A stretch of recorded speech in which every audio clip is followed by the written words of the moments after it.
Alright, ladies and gentlemen, earlier this week, Microsoft bought Activision Blizzard for about $70 billion, and it basically meant that Microsoft has continued their quest to become the Disney of gaming. You guys know how Disney basically owns every movie franchise and every production studio except for a couple of them. That looks like that's what Microsoft's approach is going to be in the gaming world, but I figured I would just talk about that today, give you guys a scale of how absolutely massive Microsoft is now, so without further ado, let's go. I'm getting quiet now, laying low when you reach zone, piping down, making albums take the breath. Alright, so slowly but surely every year, every 2 years, Microsoft has been buying a huge publisher and just adding to the massive backlog of games and IP that they own. And I'm no expert, but personally I think their vision is to become kind of the Netflix of gaming and have a system where you pay them X amount a month to have access to these titles. And, the reason I think that seems to be the approach of a lot of companies these days. Even Disney with Disney Plus is adding that to the rest of the ways they make money. And when you start to look at just how much stuff Microsoft owns, you'll see that they have as much power in gaming as Disney does in media. So this article is called Every Game and Studio Microsoft Now Owns. It was just a convenient way of getting them all in one place. That being said, we're going to talk about each one a bit and why it's important. Alright, so they did buy ZeniMax Studios last year, which is the house behind a bunch of studios like Bethesda Game Studios, ZeniMax Online, ID Software, Arcane Studios, Machine Games, Tango Gameworks, Alpha Dog Games, and Roundhouse Studios. Franchises, as you can see: Elder Scrolls, Fallout, Wolfenstein, Doom, Quake, Dishonored, and The Evil Within. Pretty big ones, and their upcoming games: Ghostwire Tokyo, Redfall, and Starfield. I think this is the first one that made everybody be like, oh, Microsoft ain't playing around here. Obviously, those franchises are massive. Quake and Doom, historically huge franchises, still sell well whenever one comes out. I think they're trying to redo, get Quake going again from what I've seen a little bit, or planning on getting it going again. On top of that, Elder Scrolls is a huge series. Skyrim alone, they re-release every 2 weeks. And on top of that, Fallout is, in my opinion, that's my favorite RPG series, so I'm a little bit biased, but I think that's a great game. And even having access to a lot of this IP is a huge benefit to them for their Game Pass, which is, the Netflix thing, similar we were talking about earlier. But on top of that, for continuing to develop games, having all these studios under your huge umbrella means that you're going to constantly have something releasing. Whereas, ZeniMax on their own might have to release this or this or this and keep it on a type of timeline to release a game every year. If you're Microsoft and you own 30 studios, as long as 10 of them release a game every year, you're probably doing okay. Next up, of course, we have Activision Blizzard. They own Blizzard, Treyarch, Infinity Ward, High Moon Studios, Toys for Bob, Raven Software, Sledgehammer Games, Beanox, Radical Entertainment, and Vicarious Visions. Absolutely insane company, $70 billion, but its franchises are Call of Duty, World of Warcraft, Diablo, Hearthstone, Overwatch, StarCraft, Candy Crush, Tony Hawk's Pro Skater, Guitar Hero, Skylanders, and Spyro. They've got Diablo 4, Overwatch 2, and Call of Duty coming up. I mean, obviously they paid $70 billion for a reason. I think those franchises are absolutely iconic, especially when you talk about like World of Warcraft being a subscription game that people are paying every month to play. I think this is a really good move for Microsoft, especially because the company's been going through so much crap and so much bad things that A, they can step in and make it better, and on top of it, they were in an incentivized spot to sell. I think overall this is a huge benefit to their Game Pass system and their revenue from gaming, and I think in 10 years we're going to look back on this and think $70 billion was a bargain. Maybe I'm going to look like an idiot. I'm not a financial expert. That's just my opinion for entertainment. But I'm just saying I think this is a good ad. And even beyond just games for the Game Pass, Candy Crush alone, dude, you know how much soccer moms be spending on Candy Crush? Way too much. Next one, super iconic, not as much lately in the last couple years. Rare Games, paid a cool $375 million. GoldenEye 007, Perfect Dark, Banjo-Kazooie, Viva Pinata, Sea of Thieves and Battletoads, and Everwild. Obviously, Sea of Thieves was a pretty big hit, that game was pretty relevant. That being said, I feel like Rare Games is one of those studios that focuses a little bit more on making sure every game they release develops a cult classic following. than just trying to push a title out the door every year to get your quarterly revenue numbers up, and I think a good balance of both is probably in Microsoft's best interest. That being said, Rare, obviously classics. Banjo-Kazooie is one of my favorite platformers. GoldenEye 007 is like the inspiration for most first-person shooters we have today. Not a bad thing to have in your arsenal. I'm going to do a bunch of these next ones kind of rapid fire because they don't have as many games between them individually. Alright, there's 343 Industries. They're the people that work on Halo now. I think Bungie were the originators of Halo. That being said, 343 does have experience on a couple of Halo games now. Super powerful franchise, a lot of staying power. The Coalition, which is the people behind Gears of War, an Xbox exclusive, which I do think definitely probably helps sell consoles. That being said, it's not as popular as it was about 10 years ago. No insults to them, it just is what it is. Mojang, which was a pretty big purchase. Minecraft and Minecraft Dungeons. I'll be honest, this thing's probably gonna print money basically infinitely. I mean, Minecraft's really popular right now. And on top of it, I feel like a lot of people are gonna let their kids play Minecraft. It just seems like one of those games that has staying power forever. I mean, any of these on their own would already be a huge studio in their own right. And then you realize that Microsoft has just kind of been buying them up and acquiring them, and it makes you realize that they're starting to get a bunch of games, IP, game studios, developers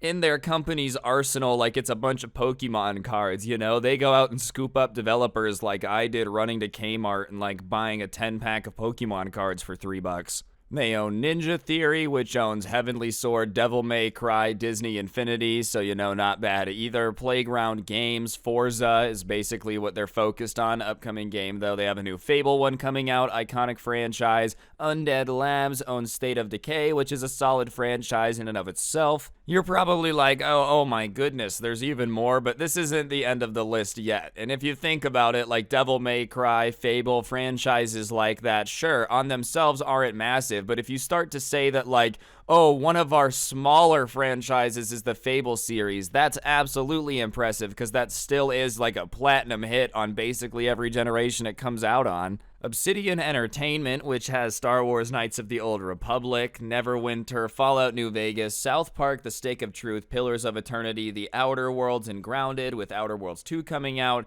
and In Exile Entertainment, which has the Wasteland series, and Tides of Numenera. I hope I said that right. And the last one is Double Fine, which has Psychonauts, Broken Age, Brutal Legend, Costume Quest, and Grim Fandango Remastered. And listen, while a lot of these studios have developed Xbox exclusives, there's no denying that Halo, Gears of War are up there as exclusives. I think their future plan relies a lot less on making all of these exclusive and a lot more on making a Game Pass model that basically everyone's gonna have. I've talked about this a little bit before, but think about it. Our grandparents would not have spent $10 a month on TV shows on demand, but our parents would, and we will, because we really like to watch Netflix. We really like to watch TV. Our parents are not going to pay $12 a month to have a gaming subscription, but I'll be honest, with how many studios Microsoft has, if they include all of these on some type of Game Pass, it's probably going to be worth it, especially considering they're going to continue to develop these games as well. And I think Microsoft also realizes there's a lot more money in becoming the provider of a majority of people's games via subscription than just focusing on having only Xbox exclusives. Because even after they bought Activision Blizzard, they came out and said that they're not going to remove Call of Duty from PlayStation. A lot of people were wondering about that because Sony and PlayStation have an agreement to get DLC first for Call of Duty and stuff like that. So a lot of people expected them to come in, make Call of Duty an Xbox exclusive, screw over Sony. And while I guess they could, I think they're aware of the fact that they're going to make way more money off owning Call of Duty on both consoles than they ever would selling Xboxes by making it an exclusive. And you add a Game Pass to that, and suddenly, things look very lucrative. Because they can always go to Sony and be like, hey, you're going to let our Game Pass be on there, right? Wink, wink, we own half the games that are worth playing. As predicted, Call of Duty will still release on PlayStation. Head of Xbox Phil Spencer confirmed this news via a tweet. Had good calls this week with leaders at Sony. I confirmed our intent to honor all existing agreements upon acquisition of Activision Blizzard and our desire to keep Call of Duty on PlayStation. Sony is an important part of our industry and we value our relationship. Phil Spencer is very careful with his wording here and specifies Call of Duty by name, meaning the same treatment might not extend to other franchises. I mean, obviously, if a new single-player game came out, I think Xbox would consider making it an Xbox exclusive, but you know, Overwatch, Call of Duty, stuff like that that's going to be popular on both consoles and produce a lot of microtransactions. I don't know why Microsoft wouldn't keep it, because now they're getting the bag from it either way, you know. That all being said, what really blows my mind about all of this is, you know, we've talked about how big Microsoft is getting in gaming for what, 10, 11 minutes by now? And all of that being said, what's nuts is this is still a very, very small portion of their revenue overall. Just to highlight how little of Microsoft's overall business comes from gaming.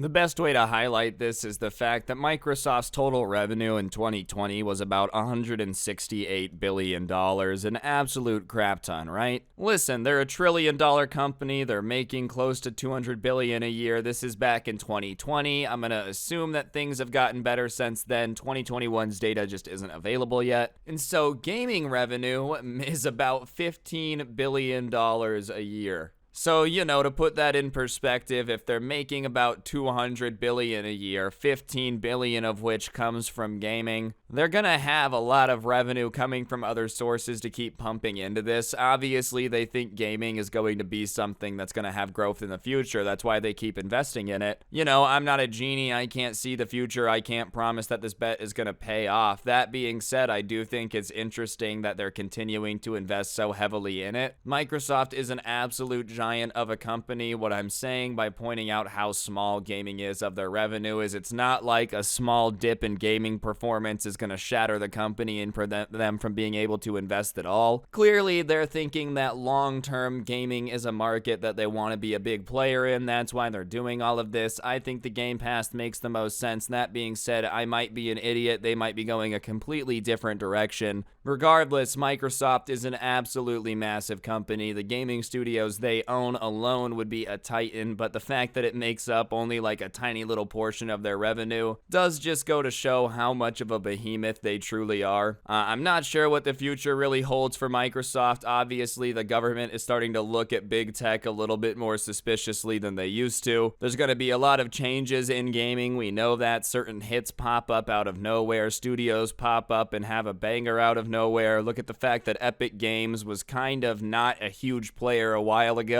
All of a sudden, Fortnite comes out. Now they're one of the biggest players, taking on Apple and lawsuits and whatnot. So it's a very fast-changing world. That being said, I do think at this point, there's no denying that Microsoft is at least trying to become the Disney of gaming. We all know how Disney went out and basically bought a bunch of studios. They even bought Fox to just really make sure that they own everything. Then they did Disney Plus because they owned a huge backlog of content. Obviously, I don't think Microsoft is really trying to join the streaming wars. It's a little bit crowded at this point, but the same way that they're buying up studios is the same strategy a lot of these companies are using. And I think as we all get older and gaming continues to grow and become more and more of a chunk of the entertainment sector, Microsoft's in a pretty good position in my opinion. You know, this isn't advice or anything. I'm just making a YouTube video about everything they own. But yeah, on that note, guys, I think that's gonna do it for the video. Hopefully you enjoyed. If you did, I would really appreciate you taking a second to press the like button. Let me know in the comment section down below what you thought, or